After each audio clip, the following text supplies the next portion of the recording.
एक train company अपनी पहली ट्रेन यात्रा के लिए 100 लोगों का चुनाव करती है। क्योंकि यह ट्रेन का पहला ट्रायल था, इसलिए कंपनी अपने प्रचार के लिए और ट्रेन के एक खूबसूरत सफर के लिए सभी यात्रियों की सुख सुविधाओं और खाने पीने का इंतजाम भी करती है। इसके लिए ट्रेन में यात्रियों की देखभाल के लिए 6 कर्मचारी भी रखे जाते हैं, जो सफर के दौरान यात्रियों का ध्यान रखते हैं। इस प्रकार ट्रेन में कुल 106 यात्री सवार होते हैं। सभी यात्रियों का वापसी का भी पूरा इंतजाम होता है। निर्धारित समय पर ट्रेन अपना सफर शुरू कर देती है। ट्रेन में एक इंजन के अलावा 3 डब्बे और होते हैं, जिनमें सभी यात्री सफर कर रहे होते हैं। ट्रेन चलते हुए खूबसूरत रास्तों से होकर गुजरती है। सभी यात्री खूबसूरत नज़ारों का आनंद लेते हुए यात्रा कर रहे थे। सब कुछ निर्धारित तरीके से चल रहा था।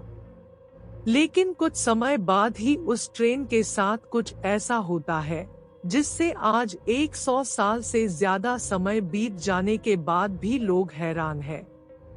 ट्रेन अपने निर्धारित रास्ते से आगे बढ़ ही रही होती है।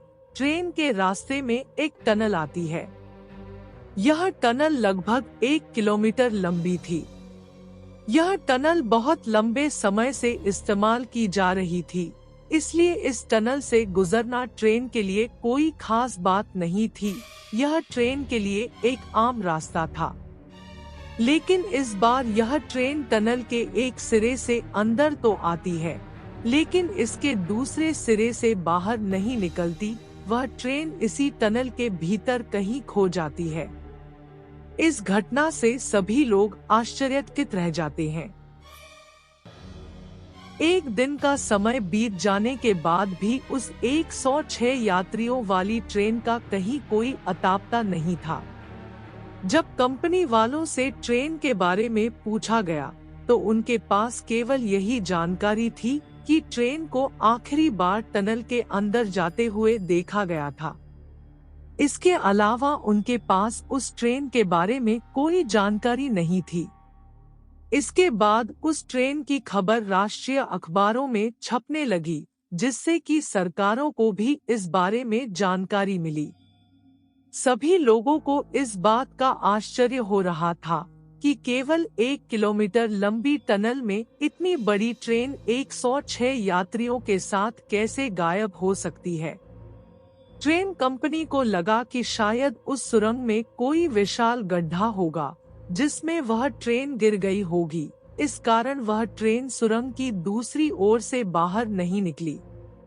इसलिए कंपनी वालों ने एक एक्सपर्ट्स की टीम उस सुरंग में जांच करने के लिए भेजी। सभी एक्सपर्ट्स डरते डरते उस सुरंग में पहुंचे, क्योंकि इस घटना ने सभी के मन में खौफ भर दिया था।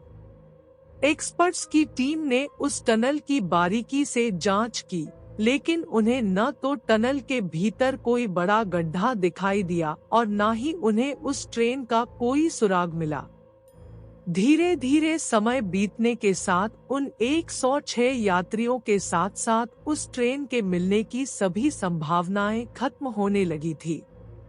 इससे देश की सरकार और उस ट्रेन कंपनी की बहुत बदनामी हो रही थी, लेकिन वह ट्रेन कंपनी और वहां की सरकार इस विषय में कुछ नहीं कर सकते थे।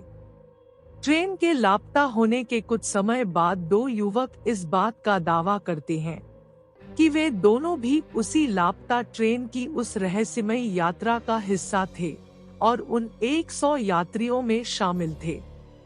जब उन दोनों युवकों से पूछा गया कि वह इस ट्रेन हादसे में कैसे बच निकले थे, तो दोनों युवकों ने बताया कि उस ट्रेन के टनल में दाखिल होने से पहले ही वे दोनों युवक उस ट्रेन से कूद गए थे।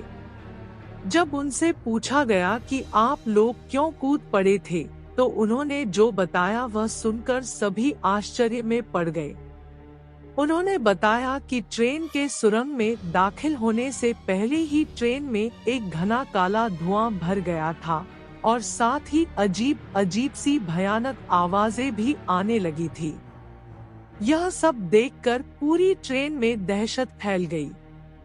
ऐसी अजीब घटनाओं को देखकर ट्रेन के ड्राइवर ने भी ट्रेन के सुरंग में दाखिल होने से पहले ही ट्रेन को रोकने के लिए ब्रेक लगा दिए थे। इससे ट्रेन की रफ्तार कम हो गई थी और वे दोनों उस ट्रेन से कूद गए। लेकिन कूदने के दौरान उन दोनों को काफी चोटें आई और वह कुछ दिनों तक वहीं बेहोश पड़े रहे, जिससे उन्हें कुछ भी पता नहीं चला कि आखिर उस ट्रेन के साथ क्या हुआ था। उनके साथ की गई पूछताछ और जांच पड़ताल में सरकार को कुछ ऐसा मालूम नहीं चला जिससे उस ट्रेन के बारे में कुछ सुराग मिल सके, क्योंकि उन दोनों की ही मानसिक हालत कुछ ठीक नहीं लग रही थी, इसलिए उनकी बातों पर विश्वास नहीं किया जा सकता था। इसके कुछ समय बाद एक और ऐसा दावा सामने आया जिसने फिर से सभी को सोचने पर मजबूर कर दिया। यह दावा था मेक्सिको के एक डॉक्टर का। उसने बताया कि इस हादसे के अगले दिन कुल 104 लोग उसके पास इलाज कराने आए थे। वे सभी लोग मानसिक रूप से बीमार थे। डॉक्टर ने यह जानने की बहुत कोशिश की कि उन सभी लोगों के साथ हुआ क्या था, लेकिन उस डॉक्टर को कुछ भी समझ नहीं आया, क्योंकि वे सभी लोग बहुत अजीब हरकतें कर रहे थे। इस दावे पर लोग भरोसा नहीं कर पा रहे थे।